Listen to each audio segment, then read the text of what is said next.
They're saying, they're screaming to go home. They're screaming, this is going in no matter what you do.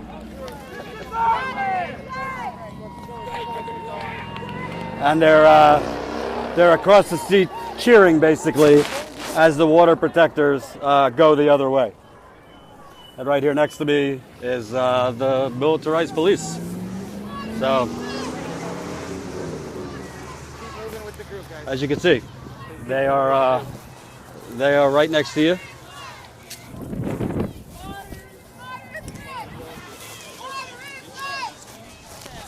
There's billy clubs, visors, pepper spray canisters. You can see him holding the billy club right there. Let's go together. Let's stay with the group. And they are following the protectors with this militarized equipment as the protectors are praying outside the Bank of North Dakota, and now the National Guard they're marching towards. So as you can see, it's a completely disproportionate force, which has been used here for months by these police.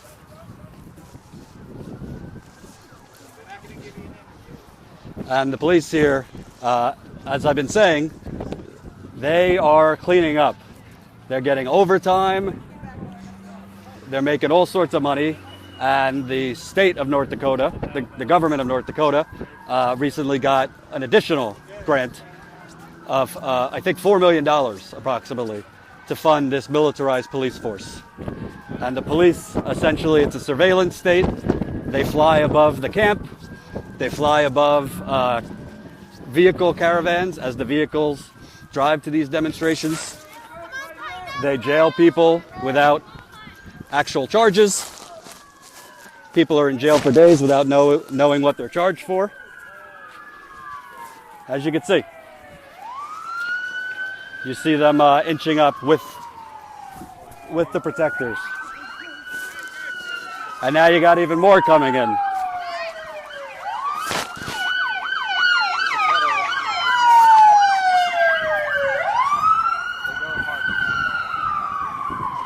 It's not only an attempt to intimidate, it's really an attempt to harass.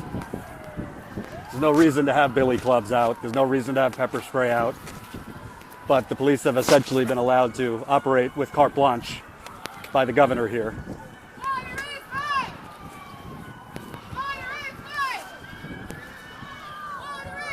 And we should note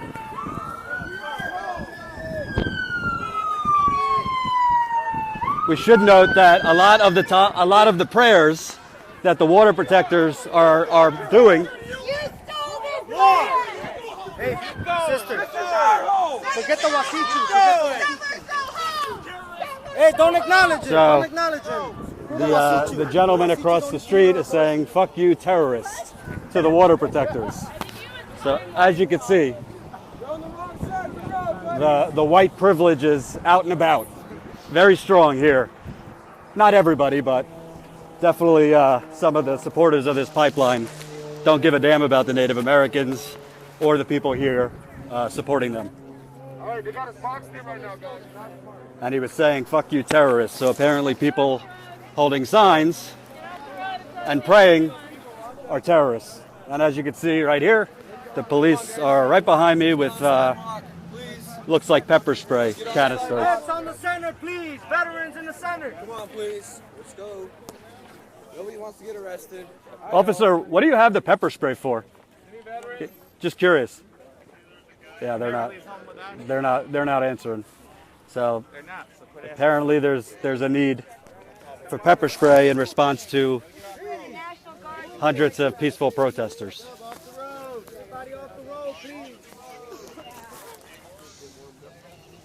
So here you see the water protectors have moved to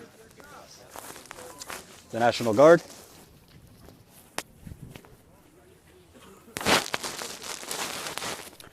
You spoke very passionately. So the National Guard of North Dakota has been called in, I don't know the exact date, from the Army Corps, or from the governor of North Dakota, to help militarize these camps that we come out of, and help militarize and protect the DAPL corporation.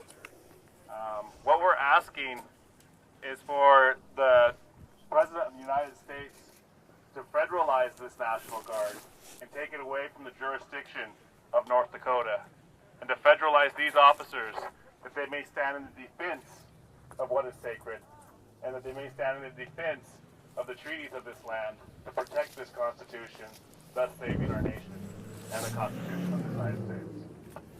So that's why we came here today. And so what we'd like to do in this moment is have a moment of silence for the almost 500 people that have been arrested and detained in grotesque ways.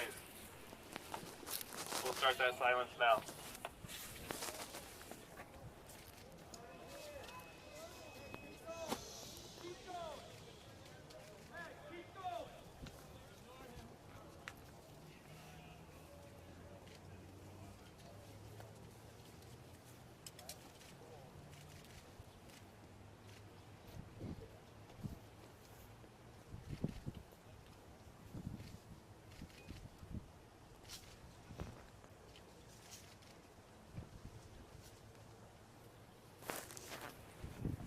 Thank you. As Indigenous peoples, we've always loved this land. We are the first citizens of this land. We are the first patriots of this country. And we do not hold hard feelings or any dislike for the officers or the National Guard. We respect their duty to their country. We respect the oaths that they have taken. And that's why we gather here today, is to encourage them to abide by those oaths, to abide by their duty to protect this nation, to protect the citizens of this nation, and what we hold sacred. We come here in prayer. We honored our veterans in our camp in a powerful way on Veterans Day. My father was a veteran. We have much love and respect for the people that have served this country in a dignified manner. And we're asking this nation, As you can these see, National Guard police officers, reserves are to coming in. continue to do their duty. You see dozens of in a militarized honorable, police dignified manner, and to remember their coming roles. now in response to a peaceful demonstration. I just asked one of the officers why he was holding a pepper spray canister, and he didn't respond to me. Each of us here, sir, we've taken that same oath. Did you see this one over here holding a billy club? Defend the Constitution of the United States. We're asking you for your ears.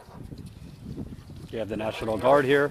68. One of the stipulations states that no one shall pass through the 1851 territory without the permission of the Great Sioux Nation. Now that treaty was codified under 15 Stat 635. Under the second clause of the 6th article of the Constitution, treaties are the supreme law of the land. Any action that is aiding and abetting a trespass on the reservation is a violation of federal law. I'm asking you, maybe not right now, but to consider that. It's an unlawful order to go against the Constitution. If you support the Constitution, you support the treaty. The treaties are the supreme law of the land. We're coming to you today in prayer. We're coming to you today to ask you to open your heart. You're supposed to be protecting the national interest and the state interest. The water is a national interest. The water is a state interest. By aiding and abetting a corporation which would do harm to that, you're on the wrong side. So morally, you're on the wrong side. Legally, to support that goes against the Constitution. So I just ask you to talk to your JAG. The actions that you're taking are in violation of the United States Constitution. So I'm just asking a little bit of respect. We respect the jobs that you all do. We've all been there before. So I thank you all for listening to me today.